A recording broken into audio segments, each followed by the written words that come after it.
vivió, se supone, Pocahontas, porque Pocahontas es un relato real. Ese indígena yo creo que se lo llevó un inglés, se lo llevó como esclavo, más o menos en 1600, se lo llevó como esclavo a Londres. Ese señor aprendió el inglés y después escribió un libro en algún momento. Y él en el libro relata que 15 años después lo trajeron a América otra vez. Que en la zona donde él vivía originalmente había como 80 comunidades indígenas costeras y había un enclave, un fuerte inglés que no podía pasar de ahí porque los indígenas no se lo permitían. Cuando él regresó 15 años después no encontró ningún poblado costero indígena, encontró uno adentro, muy adentro, y él encontró los poblados, pero estaban despoblados, no había nadie, estaban abandonados. Aparentemente lo mató el tifus. Encontró un solo poblado adentro y donde le relataron que todo el mundo había muerto de una enfermedad. En 15 años, nada más. O sea que los ingleses se apoderaron de ese territorio, no porque tuvieran armas de fuego, como yo creía, yo mismo di clase diciendo que la superioridad de la pólvora, las armas de fuego europeas había permitido apoderarse de América.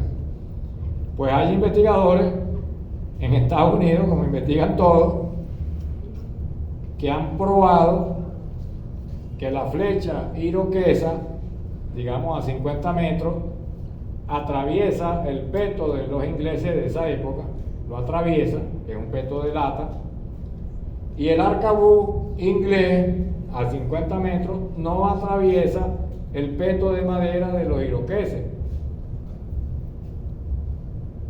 O sea que no era superioridad militar.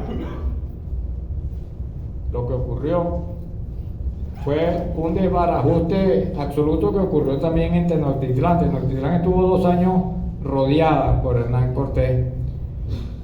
Y una de las estrategias que hacía Hernán Cortés era lanzarle trapos con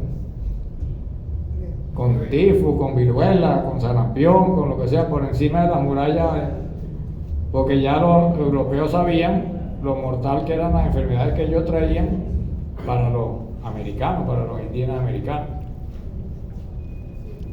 Igual ocurrió con los incas, una muerte súbita en muy poco tiempo, en meses, en pocos años, de un porcentaje descomunal, incluyendo al inca. El inca se murió antes de conocer a Pizarro, pues. Antes de que llegaran los españoles llegó primero la viruela.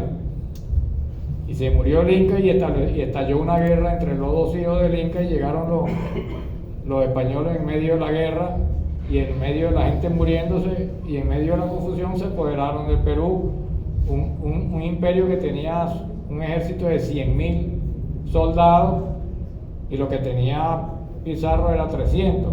Eso no se puede explicar en términos militares. Como 300 soldados van a derrotar a 100.000, imposible. Solamente en el marco de una confusión social y cultural tan bestial, producto de una enfermedad que estaba matando a todo el mundo y que efectivamente mató a todo el mundo. Y por supuesto, después de ese siglo XVI, del acabose biológico y físico de los indígenas americanos, la destrucción cultural que conscientemente desde un primer momento desarrollaron los europeos, que de una u otra manera borraron toda la memoria, borraron todo el reconocimiento de las grandes civilizaciones que podían haber existido en América, que resulta porque han pasado 500 años y ahora es que más o menos nos estamos dando cuenta cómo eran las cosas antes que llegara Colón. Entonces ese libro trata de explicar eso, ese desastre humano que ocurrió en el siglo XVI, cambió la historia de la humanidad, y se demuestra que América es tan antigua como Sumeria, más antigua que Egipto, más antigua que China, más antigua que la India y 3.000 años más antigua que Grecia y que Roma, y que es una de las primeras grandes civilizaciones de la humanidad, y por tanto pues América está, si algunos se llenan la boca diciendo que Grecia es la cuna de la civilización, pues nosotros tenemos que llenarnos la boca diciendo América es la cuna de la civilización. Eso es lo que tratamos de plantear con ese libro, muy sucintamente exponiendo sobre todo los autores que han investigado todo esto, no todos los autores, investigaba algunas de las sus publicaciones principales. Y los invito a que lo compren. Yo me he extendido demasiado, pero para que nos quitaron 15 minutos.